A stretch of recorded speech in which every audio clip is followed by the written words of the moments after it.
today's video. As you can see, I have a bike over here, 1000cc bike, and the Dune Buggy, which is Honda GX390.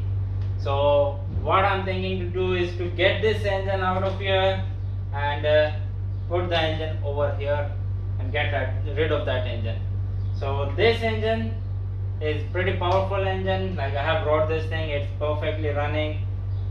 If you haven't checked that video, there will be a link in the description, and even you can click on up there.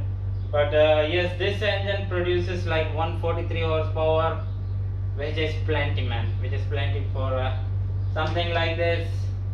And yes, I'm going to get a reverse gearbox for this thing, and yes, I have got a reverse gear, as you can see in the picture. But the main challenge of all is to get this engine out of here and fit it over there. That's the main thing. It's a huge upgrade for this thing. And yes, the frame, I hope the frame will hold all the power this thing produces. So let's just get into the video by getting the engine out of there, engine and the gearbox out of here, and even take this engine out so we can see how all the mounts and everything goes on.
Almost all the things are removed.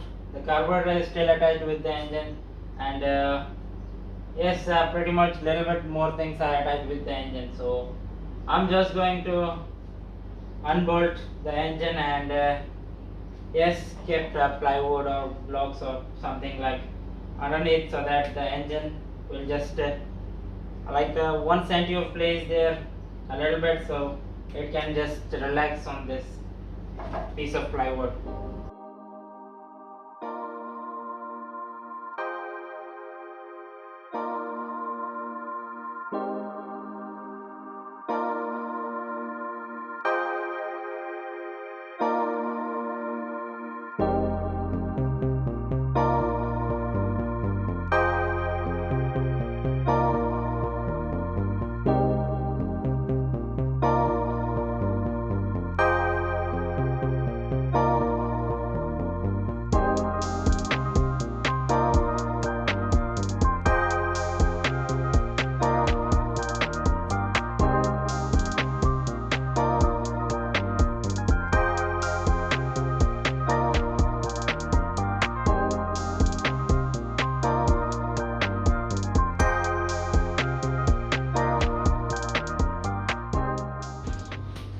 finally guys got this engine out of the bike, and it wasn't easy at all.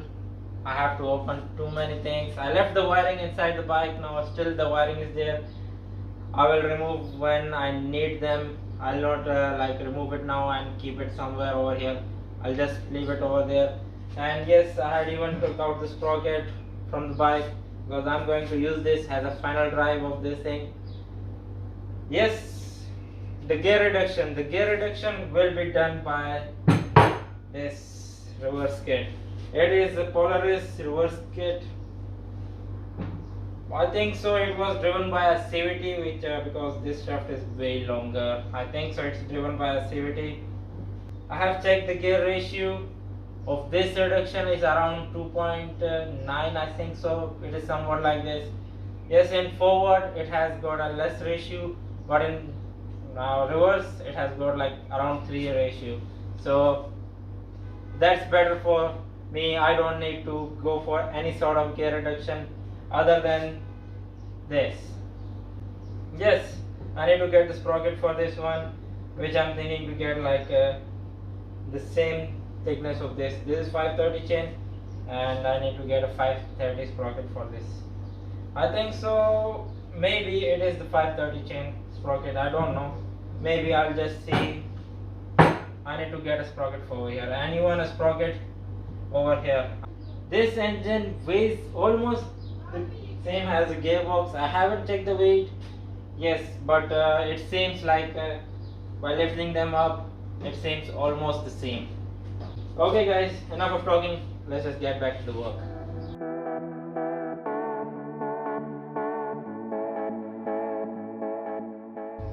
Let me just keep over here, and then I'm going to go inside and step by step like move it all the way.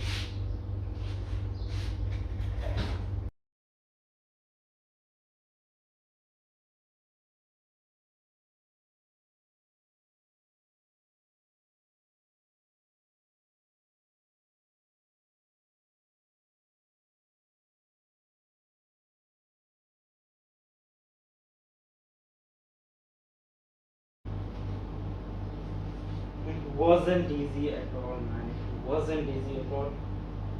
Still need to align it, and much more stuffs to be done. Alright guys, so the engine is going to come over here, and yes, I'm going to increase a little bit of height of the engine, like move it a little bit higher, and the reverse kit is going to come over here.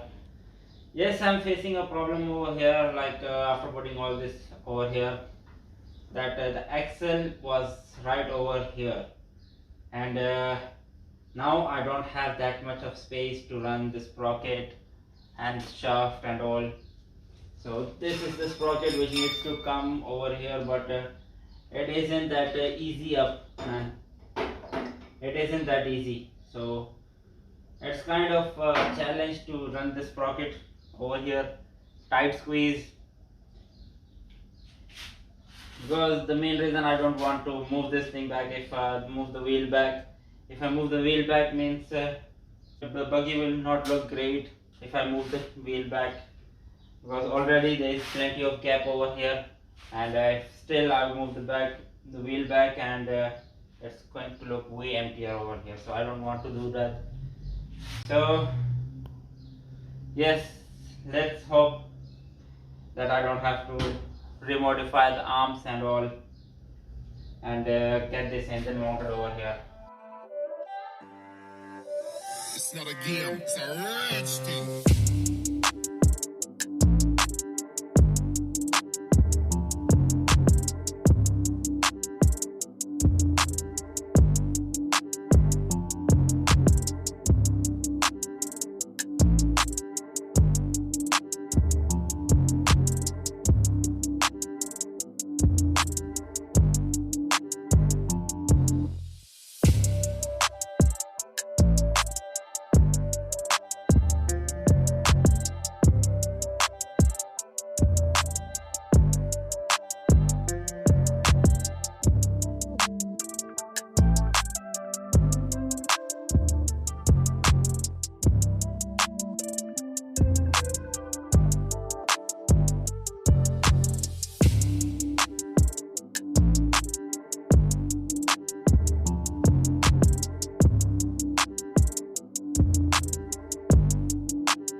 front mount, how it is going to be. So that's what I have installed it now. And even I have to keep in mind about the oil filter change over here. So it's going to be pretty easy, otherwise I have to do whatever to get this oil filter out. So I have to take that in mind also. And yes, even getting the muffler out and in and out, I have to check about that as well.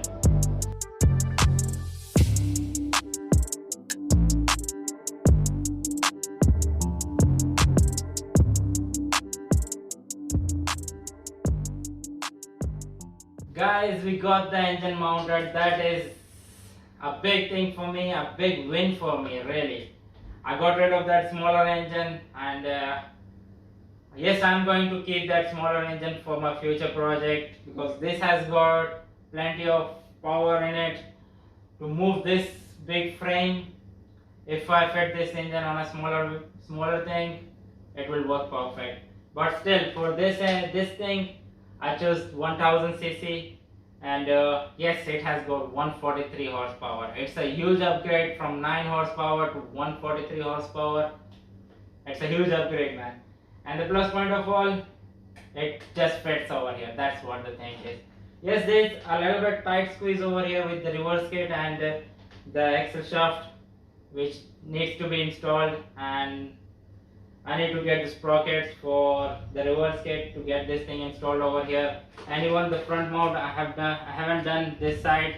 The other side is just hard mount. So this side, I'm thinking to go with the bolted frame, so that is, if in future I want to remove the exhaust pipe, which is never going to happen, man. Which is never going to happen. So I will do once I redesign the exhaust and get that thing done, so that I could just finish it up. And even I need to go with the seats, like I need to put some sort of a stopper for the seats, so that it won't just lay more back, and even it won't just come back. So this is the position where the seat needs to be.